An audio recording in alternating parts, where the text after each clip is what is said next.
Alrighty, good day to all you glorious Rascallion Resonators, you absolute legends. The name is FOXSOL. Welcome back to the channel. Welcome back to some more Wuthering Waves, and hopefully wherever you're at, you're having a tremendously fantastic, glorious day.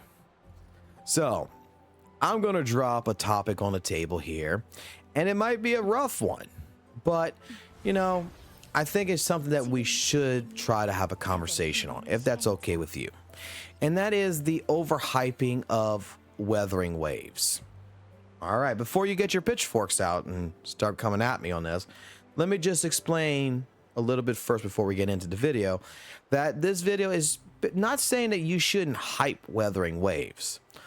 What I'm saying is that there is viewers out there, there's players out there, I guess you want to say, there's even content creators that likes to take certain aspects of Wuthering Waves and really overhype some mechanics or some characters or some events, even some parts of the story, to try to outline that this is the biggest thing ever known to man. And look, I've played my fair share of games, and at the end of the day, gotcha or not, games are games. Okay? Some things that Wuthering Waves is doing is good first steps, but they're not revolutionary. They're not absolutely the most perfect or amazing thing that's happened in the game. So how about we take a seat?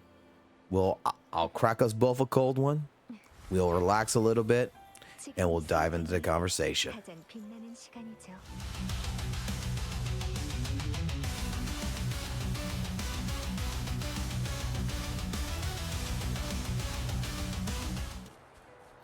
Alrighty, so if you made it to this part, I do appreciate it. I really do, like, because that means that maybe you might be able to hold up a clear, open mind on this, and you'll understand, you know, where my point is going to come at from this. And even if you disagree, I look, my comment section is completely open. My live streams are completely open. We stream typically after 6 p.m. Central Time Zone. Come join us when I'm live streaming, and come bring in your points and come devalue mine. I don't mind. Sometimes having these conversations and debates actually matter. So, just getting into this, my entire point in this video is going to be straight up the idea that a lot of different people, whether it's players, whether it's content creators, the general public, there's some people out there that not only hype Wuthering Waves, they overhype it, and that leaves bad impressions on potential new customers, to be completely honest. Because haven't you ever had the situation where, you know, someone told you like, oh, this is gonna be the best video game, or this is gonna be the best game console, Xbox is gonna be PlayStation because of this reason, that reason. And in general, when you picked it up or something, it wasn't to your expectations because it was just way overhyped. Well, a lot of people are doing this with Wuthering Waves, and a couple of key points that I can bring up. Number one, I will start off with the very thing that I remember a lot of people getting upset with me for in an old video, and that's when we were discussing Wuthering Waves 1.1's quality of life changes and what they were adding into the game. And one of the biggest things that I read in there, and I skipped through it, and I said, oh, that's nice, but that's a kind of a meh update, was the shooting utility. This little guy right here. I stated like this, like, oh, that's nice, but it's not really, to me, a quality of life change. That is, you know, just a lazy man's tool, because you have characters like Alto, you have characters like Mortefe, you have characters like Shishe that you can put on your team that's pistol wielders and can do the same job for all these puzzles. And I got so many people telling me that, you know, how bad I was on saying that I was not right, that I didn't understand what quality of life changes meant. And I was just like, quality of life to me means that we're trying to expand on the game's life. We're trying to make sure that we're upholding this game, and we're trying our best to ensure that the game has a future that is going to be golden. whether that is optimization issues, whether that is actual problems in the game that's getting fixed, different things, little things like adding a shooting utility that's really not necessary, like I was making the statement before, is something to me that, you know, it's nice, you know, that means Kuro Games was listening to people, but it's not a huge change to the gameplay of the game. It doesn't actually change the structure of the game. I've had so many different people argue with me on this, and if you want to, you can do in the comment section below. Trust me, I've probably heard it all, and we can have this debate because no one has yet actually explained to me what kind of quality of life change does this actually benefit in the game. I'm just saying. So that was one thing. That was like the biggest thing. And I mean, there's been some other quality of life changes that, I mean, you know, like even the easy teleporting to, you know, to places like, oh, I guess just select, you know, this right here on the map. Now I go into the map and I can just go select, you know, like the boss phase here. I can press this and I can transport to the boss now. Oh, that's pretty neat. Okay. But it wasn't really a necessary life change because in all honesty, I could have just picked the beacon that was next to the boss anyway. I could have just found which one I thought was the closest beacon anyway and just do it. Like I normally come here because when I come here, it just typically teleports me right here instead of here. And honestly, I find it's faster to come here and take Chan League and drive over to get to the tactical hologram Tempest right here. I'm just saying. It wasn't really that big of a change in my personal opinion, but some people overhyped it like, oh my god, this is gonna change, this is revolutionary, no other gacha game does it. Maybe they don't. Okay, maybe no other gacha game does it because maybe no one actually really thought that that was a necessary change. I don't think it's a necessary change. If I was running the game, that would be something that I would add in late into the game, to be completely honest.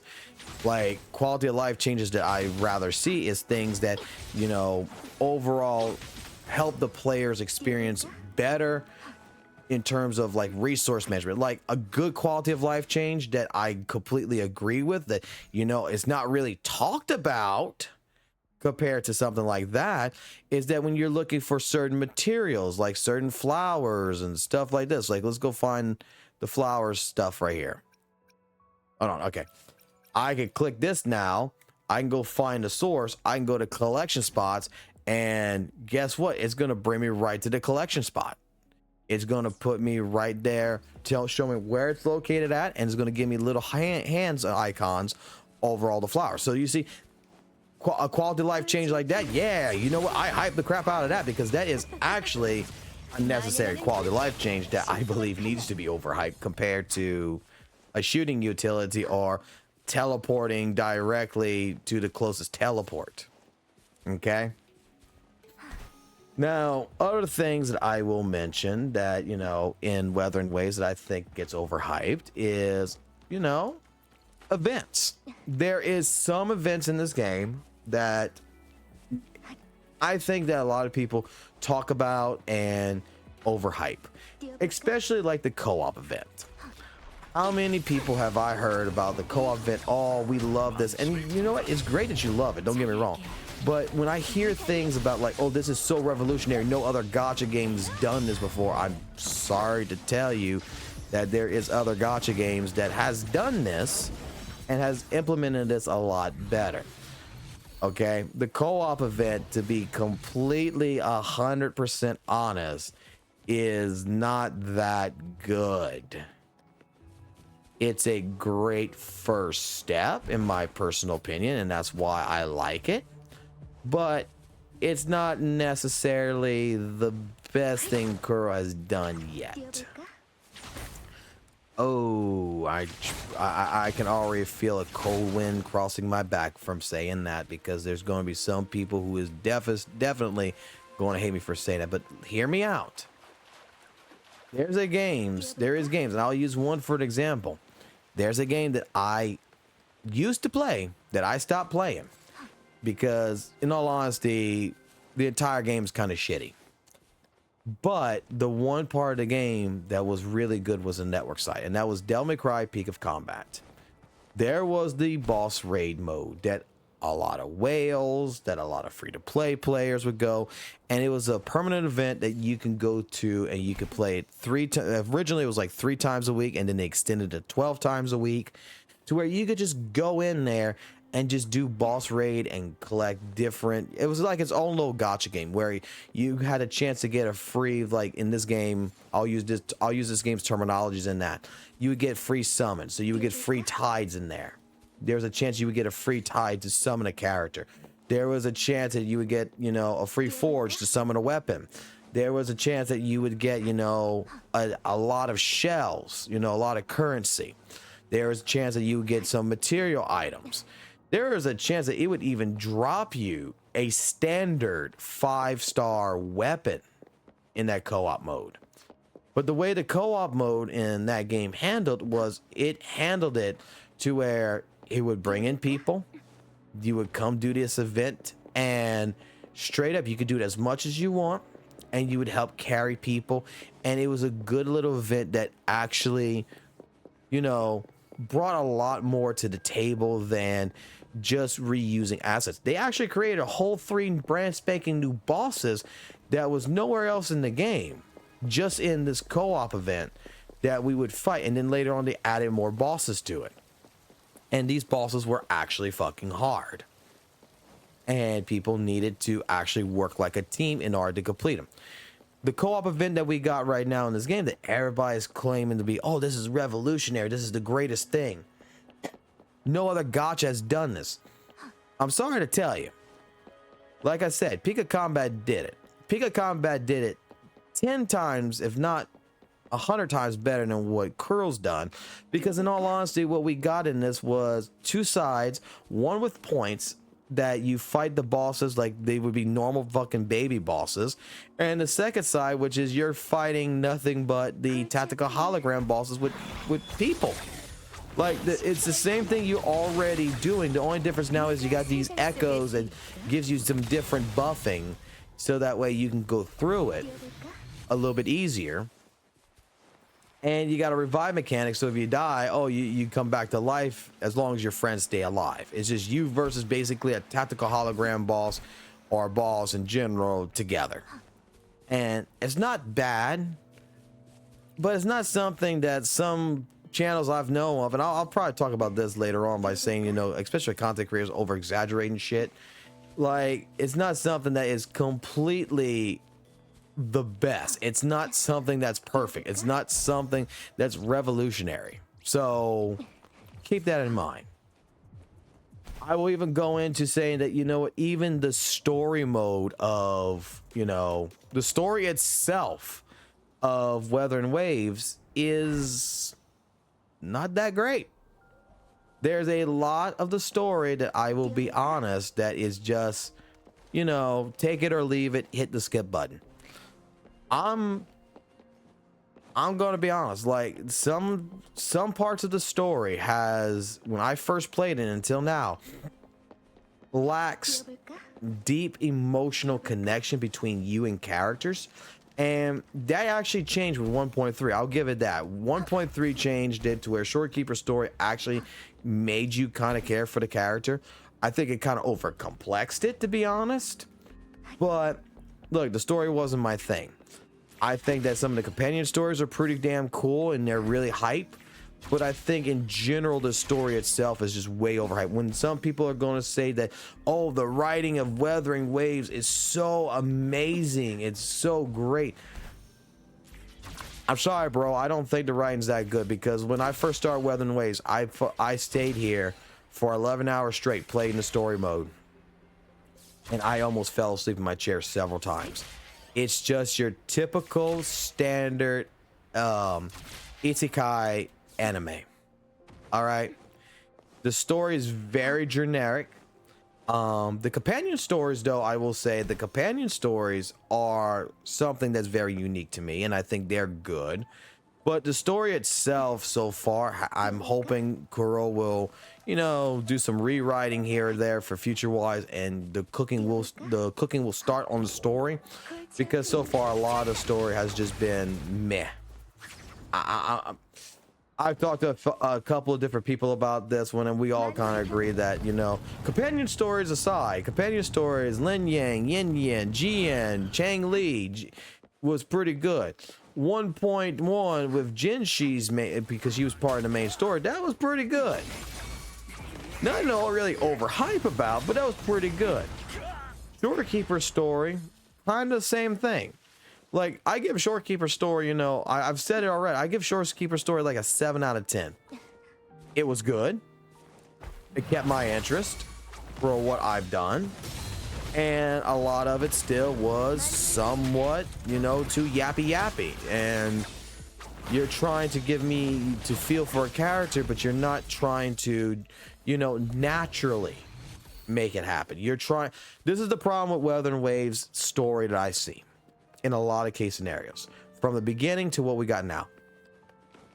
The story itself does not feel like it's naturally binding to me. Okay, a lot of stories are, you know, they don't try to force you to love a character. They don't try to force your hand to be like, you need to like the Shorekeeper, you need to be emotionally connected to it.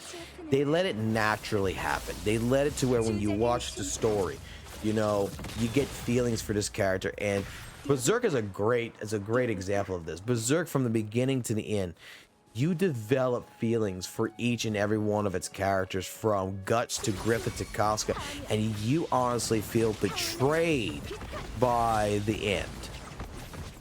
And it builds up an emotional barrier. WutheringWaves feels like, in a lot of case scenarios with parts of its story, you know, the reason why I won't overhype it is just because a lot of it feels like it's trying to force me to like something that, you know what, if you just let it naturally happen, I probably would. And this was a conversation I've had with many of people that we all kind of agreed on, is that, yeah, WutheringWaves story kind of forces that agenda that you have to like this, and it just forces it instead of just letting it naturally just come through. So I'm gonna leave it with that. I mean, we're way over the 15-minute mark now. I wanted to try to keep this video as short as possible. We're trying to hit a couple of different points, but in general, I'm just gonna say, like, look, I don't hate WutheringWaves as much as some people actually think I do. They think like, oh, you're just a drama farmer and you hate this game and all this other stuff. No, I don't. I play WutheringWaves every single day. I love WutheringWaves. I look at WutheringWaves like a child. Okay, it's only 5 months old. It's growing. It's learning, right? It's just like if you have your own child, you know, and it colors, and they learn to color, but they're coloring outside the line. You're gonna say something to the effect of like, "Hey, that's great, buddy. You're learning how to color," but you're gonna keep saying like, "Look, you can do better. Color inside the lines. Come on, you can do it." And that's what I feel like with WutheringWaves. I feel like with WutheringWaves, they're gonna cook. Kuro's gonna cook. I have faith in Kuro is gonna come in, but I feel like we all still need to be subjectively still critical about different things, and not just go ahead and, it's good to hype things up, but it's also bad to overhype things, because when a lot of people come in to WutheringWaves because they see so content creator or this person talking about this and this, and they make it sound like this is the best game there is, and they come in and they realize that it's not all that, it leaves a sour taste in people's mouths. Like I said this before in a live stream, just like a child, you don't raise a child for society. You don't raise a child for yourself. You raise it for society. Just because you really love something, and you have to also be objective behind it. You have to look at it from another player's point of view, and you have to say, you know what, this can be better, and this is how it could be better. So I'm gonna leave it with that. You guys leave your comments in the comment section below. You tell me what your thoughts, your pattern, and everything else is.